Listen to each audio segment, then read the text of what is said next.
And but I kept believing in the good side of the people, or that particular person.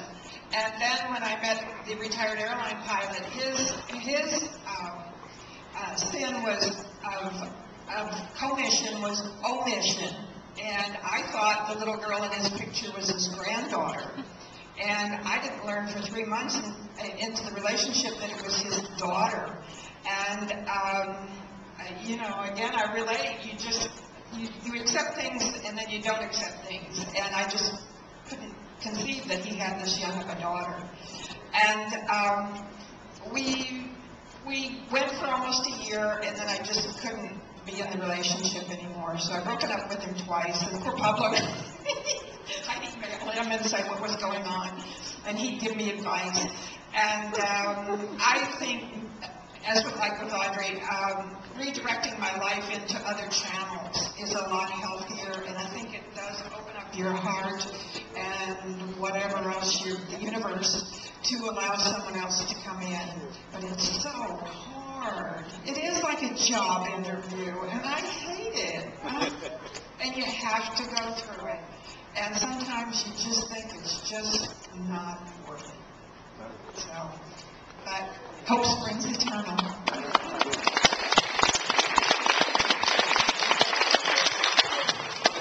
Just want to follow up on the question earlier about cross-reference.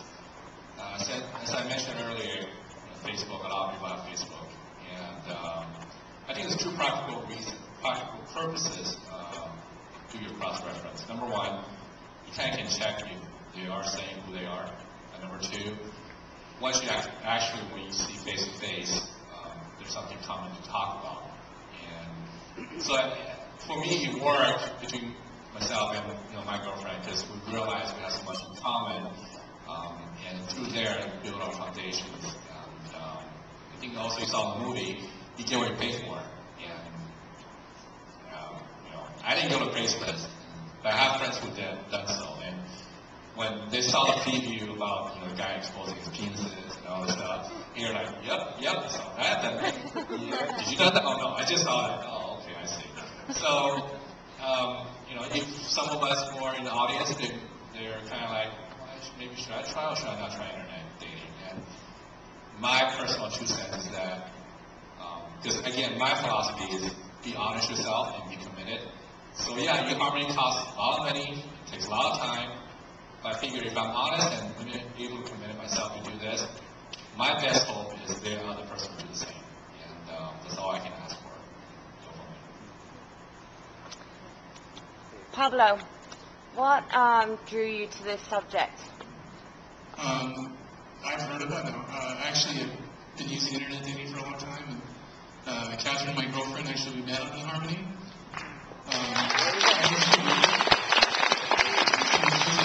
This film is complete. She sat and watched every cut with me and went through every subtitle that Vance, the editor, here had done, and put the typos on.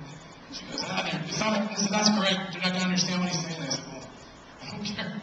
But, she helped me and she pushed me through this. And she's actually in a lot of those scenes. She played Audrey a couple times. And, she cried. And Kelly, who asked the question, and Sean in the movie a lot. But, I've been using internet dating for a long time. And I've had a lot of experiences, a lot of stories. And, like, for instance, with Kyle's question about cross-referencing, I remember I met a girl in Riverside or something, and then she told me in the middle of the day, she goes, I have to be back to my car at a certain time or else my friend has been ordered to call the police. I mean, some people, are like that. And, there's a lot of crazy people there too. So, and I mean, I would type in a name on Google, and I've heard people do that too, to see what comes up. And I've probably had every one of these experiences they've all had with. I've seen the red flags where the girl told me my ex-boyfriend's stalking me and has burned a tree in front of my house, and and I didn't say, oh, you know what, maybe I shouldn't be here. You make those dumb mistakes, and I knew that I had a lot of these experiences, and there must be other people, and I had friends who had those experiences, but they didn't want to be interviewed. And what's interesting too is a lot of men didn't respond to my ads in Craigslist. It was mainly women who would respond to my ads about, do you have a story about internet dating? And if men would respond, want, they usually kind of flake out. Or, friends of a friend would say, oh, I know this guy who's using online dating. He'd love to be interviewed, but, they wouldn't want to be interviewed. And I don't know if it's about kind of, maybe making women alert to their methods or, I don't know. But it seemed like women were more responsive to the ad. And I just said, you know what, there's so many unique experiences out there. And I've only had my experiences. And then when I first did the project, I thought it'd be great to have a lot of really funny stories about online dating because so many people haven't tried it. And they're afraid of it. And then when I met all these people, I'm like, oh my God, all these people have really unique stories about dating.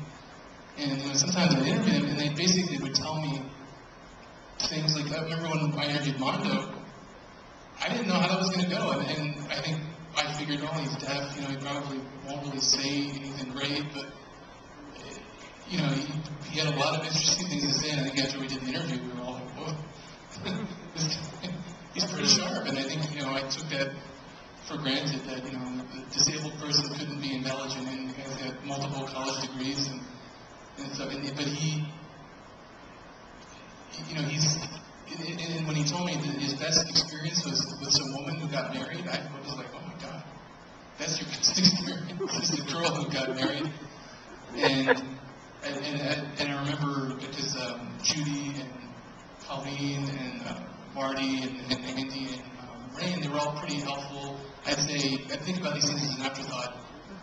Can you show me your website? I want to see where you posted your ad. And Mondo, it took some coercion. It took a long time. And finally he told me what it was, and it was a cougar website. David Cougar, I don't know how many of you noticed that. And that's why, when you're editing and you hear him say, age is just a number. Oh, wow, that correlates with cougar. But, yeah, so it's mainly that, coming up and having these stories, and then I met all these different personalities, and I wanted to find people I didn't know.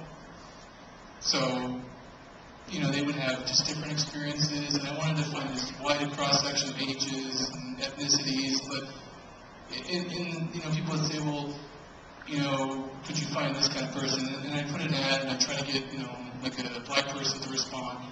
But, sometimes you would, but sometimes it would just fall through.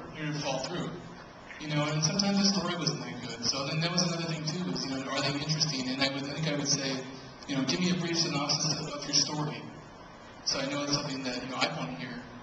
But don't tell me the whole thing because I want it to be fresh, tell me the story. But then, you interview the people, and it just got to be so much more interesting. And I think that is one of the reasons why it took so long, was because I didn't really know what I wanted. And then when I had all this, you had 16 hours of footage, and you got to cut it all together. And then, once you have to watch it all, and once you watch it all, you start to see, well, Andy says something that kind of hits what Colleen said, and Marty said something that hits what Rain said, and that was interesting too, to see how they kind of contradict each other, or they, support each other, and what they said. And none of them know each other, none of them ever met. They met today. So, it's like a puzzle piece, putting this whole thing together. But it was mainly I originally was like, oh, just a bunch of funny stories, and then it became more about, these people and, their pursuit of love, or, whatever you want to call it, online, because I think I've made a lot of these mistakes, and I think it's really easy because there is an emotional attachment, and that's something I wanted to be in the film, and how, when I saw those video webcam things that Audrey made, I sensed that she was either in love or really, cared about that person,